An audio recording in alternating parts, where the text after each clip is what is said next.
Downtown Café sat in one of the city's quietest corners. Morning coffee drinkers rushing to work, afternoon students hunched over laptops, evening friends chatting over lattes. Everyone came and went, but one person was always there, Marcus Thompson. 58 years old, gray hair neatly combed, always wearing a clean white shirt and black apron. He'd worked at the same cafe for 15 years, taking orders with the same courtesy, serving coffee with the same smile. Customers loved him. Some called him Uncle Marcus, but no one had ever asked about his story, and he had never told it. Every morning at 6:30 he'd arrive, prep the machines, arrange the tables. When the first customers arrived at 7, everything was ready. He never mixed up orders, never forgot names. "Sarah, the usual cappuccino?" he'd ask his regulars. Marcus's hands were incredibly fast. He could prepare 3 different coffees simultaneously, clean tables, and work the register. But he never seemed rushed. Every movement was calm, controlled. Customers sometimes tried to make conversation. "How long have you worked here, Marcus?" they'd ask.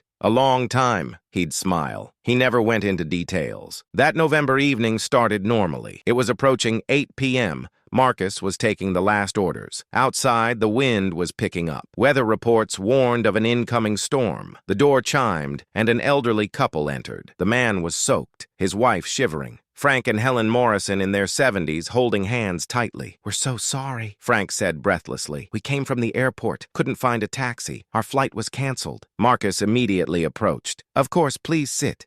Let me get you something warm." Helen sat down, trembling. "We've never experienced a storm like this. I'm afraid of flying anyway. How will we ever fly in weather like this?" Frank tried to calm his wife. "Let me tell you about our worst turbulence. It was 1998, returning from Europe, landing in Chicago during a terrible storm." Marcus listened while preparing their coffee. "The pilot suddenly spoke over the intercom," Frank continued. In this calm voice, he said, "Ladies and gentlemen, we'll experience some turbulence, but everything is under control." He was so reassuring. Marcus's hand paused momentarily. He set the coffee cup down a bit too firmly on the counter. Frank continued his story. "It was an incredible landing. Thanks to the pilot's skill, everyone was safe. That day, I put my life in a pilot's hands." Helen asked, "Did you ever learn the pilot's name?" "Thompson," they said. "Captain Thompson. He executed such a perfect landing that the passengers applauded." Marcus's expression changed. The cup in his hand trembled slightly. Sarah, one of the cafe's regulars,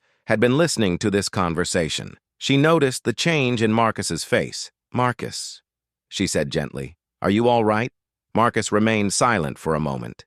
Then he turned to Frank. "What date was that flight?" Frank looked surprised. "November 23rd, 1998, Chicago O'Hare Airport. Why do you ask?" Marcus slowly removed his apron and sat down in a chair. "Because I was the captain on that flight." The cafe fell silent. Frank's mouth dropped open. Helen's eyes widened. You're that pilot?" Frank stammered. Marcus nodded. "Boeing 747-400.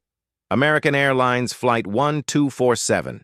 280 passengers, 12 crew members. Wind speed 85 knots, visibility 200 meters. One of the most challenging landings in my 25-year piloting career." "How?" Sarah asked in amazement. "How does a captain pilot become a waiter?"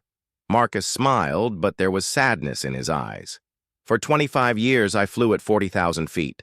From Boeing 737s to 747s, I flew everything.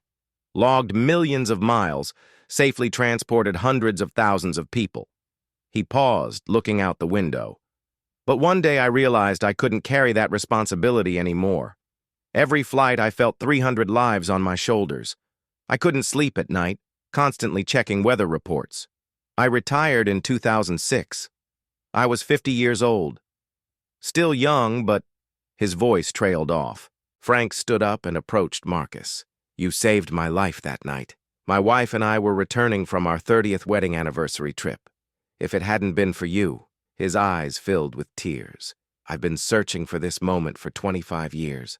I wanted to thank you." Helen stood up too. "I was pregnant on that flight," she said quietly. "No one knew yet. After my daughter was born, I didn't know what to name her. Then I tried to find out that pilot's name. My daughter's name is Emma Thompson Morrison." Marcus's eyes welled up. "Your daughter carries my last name?" "We've owed you our lives for 25 years, Frank said. "Emma is a doctor now. She heals people. She came into this world because of you. After that night, something changed at Downtown Café. Marcus still served with the same courtesy, but customers now saw him through different eyes. Sarah had asked him, "Why did you choose to work here?" Marcus had replied, "For 25 years, thousands of people trusted me. Now I still serve people, just in a different way. I bring coffee, offer smiles, make them feel at home. Flying ended, but the desire to serve didn't. Here, I still make people happy. Maybe not at 40,000 feet, but I leave warmth in their hearts." Frank and Helen became regular customers. Every visit, they'd chat with Marcus, update him on Emma's latest achievements. And Marcus, with every coffee he served, knew that sometimes the greatest service is hidden in the most ordinary-seeming jobs. Sometimes the highest flight is made with feet firmly planted on the ground.